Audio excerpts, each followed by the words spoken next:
So the main idea is that underneath the airport, in all of these secret buildings and rooms, there are doomsday bunkers that are prepared for the end times after a horrible plague is released on the people of the earth and the population has been sufficiently reduced. But of course, many people don't believe this story. There's also talk that Denver has been chosen due to its central location and high elevation and secretive rocky terrain to be the new world order capital of the United States. The Denver International Airport is arguably the most famous airport in the world, and it's also the largest airport by landmass in the United States. Now, the New World Order is a conspiracy theory that claims there will be a new era of history where a huge power shift occurs. And this power shift is going to change the world forever. Prior, in March of 1994, there had been a dedication ceremony for the airport, and a time capsule was placed at the airport's south entrance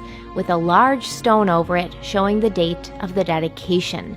But that is not all that's on the stone. And underneath this, it shows the names of 2 Masonic lodges in Colorado, and under that are the words New World Airport Commission. So obviously the combination of Freemason symbology placed blatantly on the stone, as well as the name of 2 Colorado lodges, and the words the New World Airport Commission, people went nuts trying to figure out what it meant.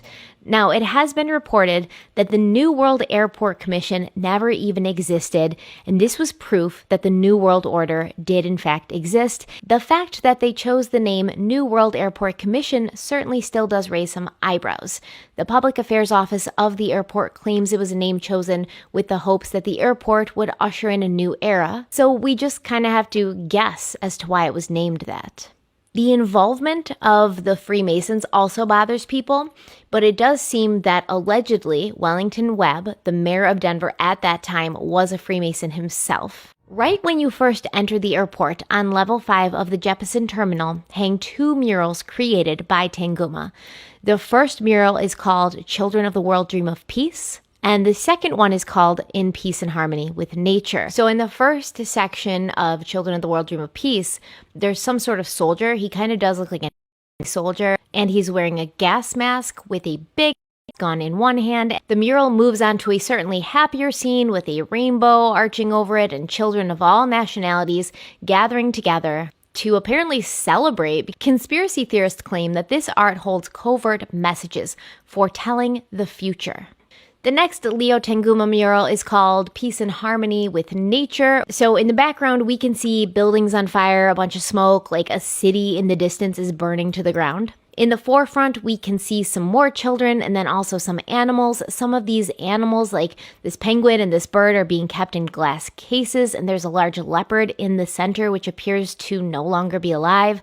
The children look very sad, very scared. Moving on to the second part of the mural, everyone is happy. The animals are alive and healthy. There are no more burning cities, no more coffins. It's all good now. However, there are some conspiracy theorists who believe this mural paints a picture of why this secret group working behind the scenes wants to exert their control on the population. They view the world as overpopulated, straining its resources, and they want to fix this problem.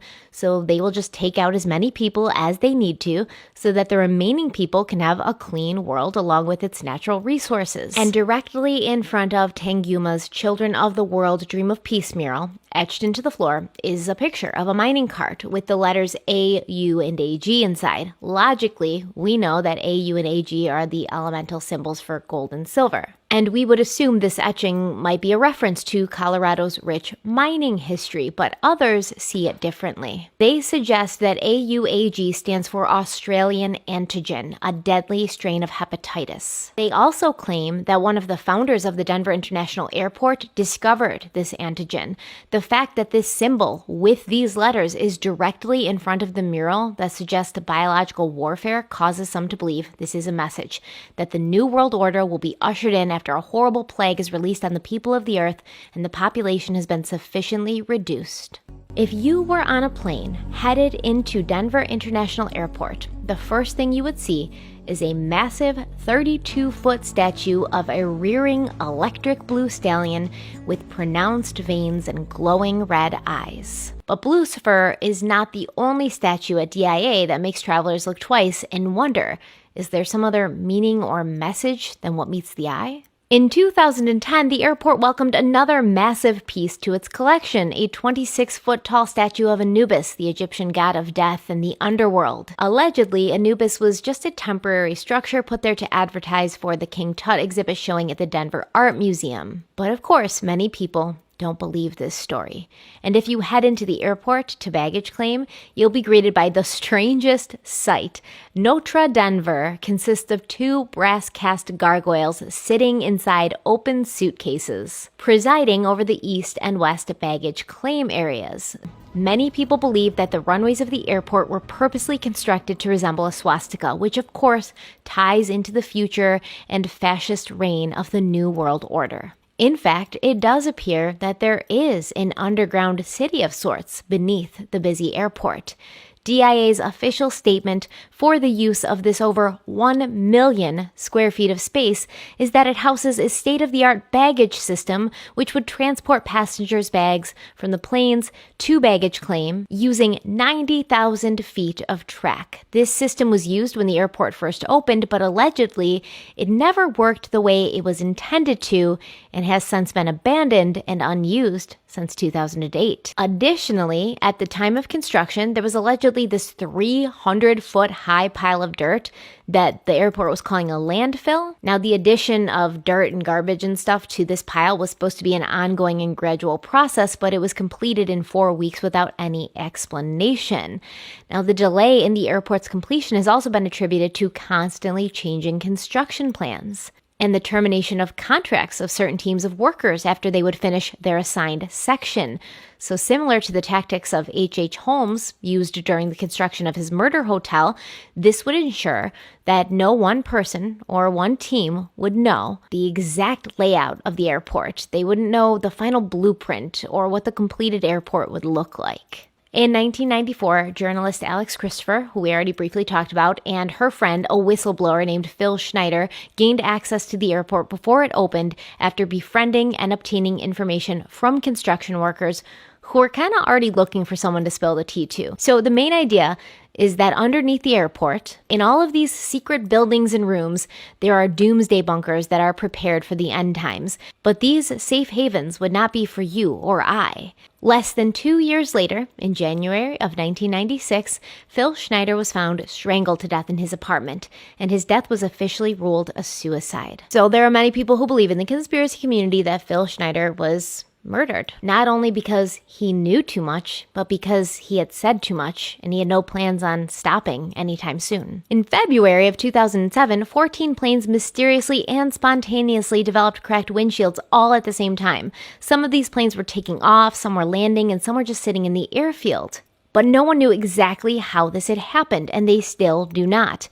At that time, the weather at the airport was a mixture of rapid temperature changes, high winds, and snow. And some airport officials felt the damage to the glass could have been caused by blowing ice or debris, which is terrifying if you think about it, that it would be that easy for some flying ice to crack the windshield of a plane. There was also a theory that it could have been a power surge, which affected the electronic system that heats the windshields of the planes, causing them to crack simultaneously. But then why did this only happen to 14 planes and not all of the planes at the airport? In the end, it was concluded that the damage was caused by a mixture of fine particle debris and high winds, but it was never revealed what the debris was or where it came from. Now, around the same time, there were reports at the airport of strong electronic and magnetic vibrations that were causing some people to feel ill and others to develop massive headaches. Conspiracy theories suggest that this was caused by either an accidental explosion of some kind under the airport, in the secret bunkers, or secret testing being done under the airport. On September 27th, 2011, President Obama traveled to Denver right as the comet Elenin was passing by the Earth, narrowly missing us by 22 miles. Some believe the president was in Denver to ensure that he was close enough to quickly slip underground to safety using the Denver International Airport's secret bunkers and trains to reach Cheyenne Mountain. If there was something underneath the Denver International Airport that's affiliated with the government or the military, they most likely would never admit to it. For the airport's 24th birthday in 2019, they installed this talking gargoyle in the Great Hall. And this gargoyle would talk to people about all sorts of things, including conspiracy theories and the Illuminati. An employee of the airport thinks that the whole conspiracy theory thing is awesome, and he says people walk up to him all the time and ask him, are there really secret underground tunnels beneath the airport? As I have stated before, this video was just for fun. I am in no way saying I believe all of this, but I might believe some of it. Stay kind, stay beautiful, and stay spooky, and I will see you very, very soon. Bye.